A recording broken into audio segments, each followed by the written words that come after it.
Swing those legs, swing those arms. Go! Go! Come on, JP! Go!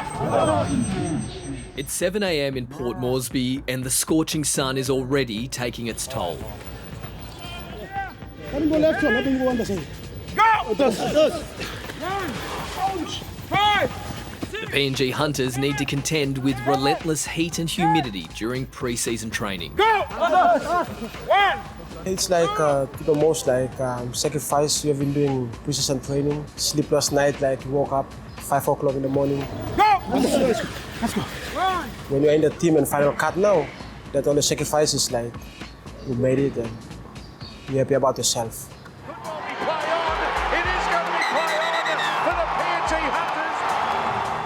For a decade now, the club has been playing in the Queensland Cup, the league below the NRL. And now PNG wants a shot at the top competition, a move being pushed by Prime Minister James Marape. The rugby league is loved, it is our national sport, and it will do justice to rugby league to have the 18th team of NRL stationed out of Port Moresby, PNG. The Australian Rugby League Commission is keen to expand the NRL in the next few years. Perth, Brisbane, North Sydney and New Zealand all want to be home to the 18th team as well, but momentum is building on the streets of Port Moresby.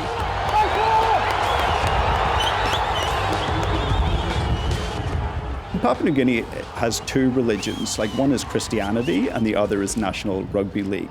It's really hard to overstate the importance. Papua New Guinea is probably the greatest untapped market for rugby league. Why would you like to see an 18th team represent PNG? In a country of many diversities, having a rugby league team will unite our nation. Just like Nelson Mandela united his nation beyond rugby union, it must be used as a tool to unite our country. So in our bid to NRL, we'll include that dimension also. Other team bids will not include that dimension, it's just another sport for them. For us, it is not sport, it is national unity strategy. While Prime Minister Marape is focused on nation building at home, the bid could also have bigger implications in the region. Presently, Papua New Guinea is at the centre of a game that is going on in the Pacific where different countries in the region, Australia, China, the United States, France, India, a whole team are competing for influence in the Pacific. And rugby league is part of Australia's efforts in this game of statecraft that is going on. The Australian government is set to spend $616.2 million on foreign aid in Papua New Guinea this year, towards measures like infrastructure and border security. 730 understands the two governments are currently in talks about a potential decade-long agreement worth more than $100 million, which would finance the NRL bid for a men's and women's team. It's something that appeals to the heart of Papua New Guineans, whereas most technical assistance programs is quite dry and mechanistic in nature that is meant to appeal to the head. Australia is trying to maximize the advantage that it has in there by using something that no other state can actually bring. In terms of government to government, it strengthens the bond, not just PNG Australia, but PNG Australia and the Pacific. The fact that Australia is choosing to invest money in it presently is a sign of Papua New Guinea's increasing importance in geopolitics and strategic politics in the region. That has effectively made PNG the front runner, putting other clubs that want the 18th slot at a major disadvantage. This is not the first time PNG has tried to join the NRL. There was a failed attempt more than a decade ago. This time, however, it has strong and vocal support from the Australian government. And while there is no deadline for the bid, over the next 6 months, PNG will formalise its proposal to the Australian Rugby League Commission. Wapu Sonk is chairman of the PNG NRL bid and says they're already working on a financial model for how the club would operate.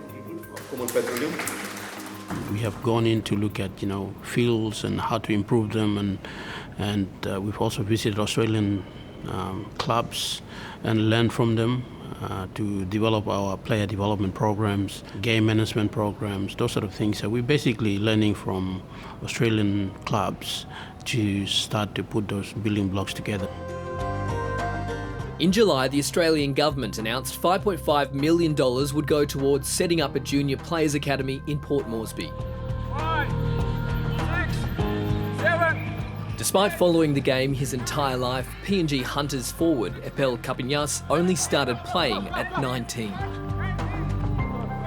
I would say that back in our days, there's no development in schools. So when we get up to the age of 25, 26, we are playing in Hunters now. So when you go to 28 or 29, it's the end of the career now. There is no official name just yet for the potential NRL club, but the PNG Hunters will become its feeder team, developing young players which could then join the top competition side. It starts with our development in the schools. We started first, then we go to small things first. We build up the juniors, and then we go to NRL back. If it's a PNG side, I'll be the number one supporter. I'll be the number one supporter. And life after politics for me would possibly be a water boy for the team or something.